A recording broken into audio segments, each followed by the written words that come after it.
Galates, chapitre 2.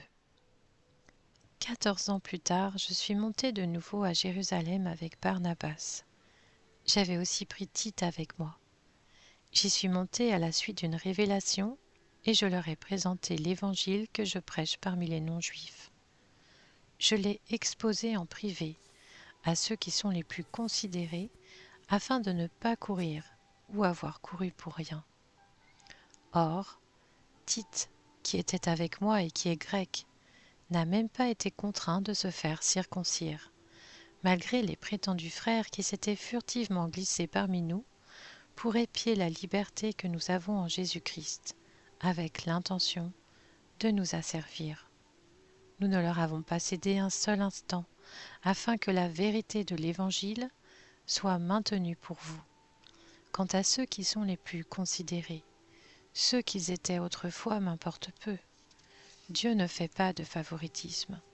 Ils ne m'ont rien imposé de plus. Au contraire, ils ont vu que l'Évangile m'avait été confié pour les incirconcis, comme à Pierre pour les circoncis. Car celui qui a fait de Pierre l'apôtre des circoncis a aussi fait de moi l'apôtre des non-juifs, et ils ont reconnu la grâce qui m'avait été accordée. Jacques, Céphas et Jean, qui sont considérés comme des piliers, nous ont alors donné la main d'association à Barnabas et à moi, afin que nous allions, nous, vers les non-juifs, eux, vers les circoncis. Ils nous ont seulement recommandé de nous souvenir des pauvres, ce que j'ai eu bien soin de faire.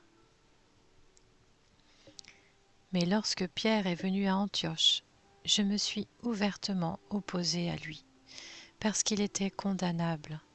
En effet, avant la venue de quelques personnes de l'entourage de Jacques, il mangeait avec les non-juifs, mais après leur arrivée, il s'est esquivé et s'est tenu à l'écart par crainte des circoncis. Les autres juifs ont pratiqué avec lui ce double jeu, de telle sorte que même Barnabas a été entraîné dans leur hypocrisie.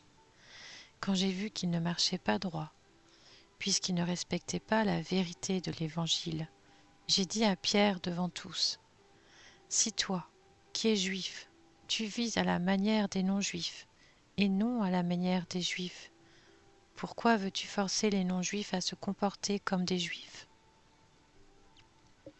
Nous sommes des juifs de naissance, et non des pécheurs issus des autres nations. Cependant, nous savons que ce n'est pas sur la base des œuvres de la loi que l'homme est déclaré juste, mais au moyen de la foi en Jésus-Christ.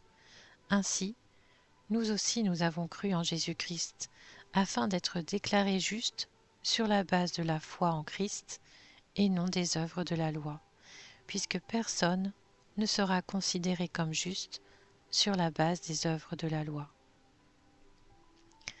Mais si, en cherchant à être déclarés justes en Christ, nous avons été trouvés pécheurs nous aussi, cela signifie-t-il que Christ serait un serviteur du péché ? Certainement pas. En effet, si je reconstruis ce que j'ai détruit, je me présente moi-même comme coupable, puisque c'est la loi qui m'a amené à mourir à la loi, afin de vivre pour Dieu. J'ai été crucifié avec Christ. Ce n'est plus moi qui vis, c'est Christ qui vit en moi. Et ce que je vis maintenant dans mon corps, je le vis dans la foi au Fils de Dieu qui m'a aimé et qui s'est donné lui-même pour moi. Je ne rejette pas la grâce de Dieu. En effet, si la justice s'obtient par la loi, alors Christ est mort pour rien.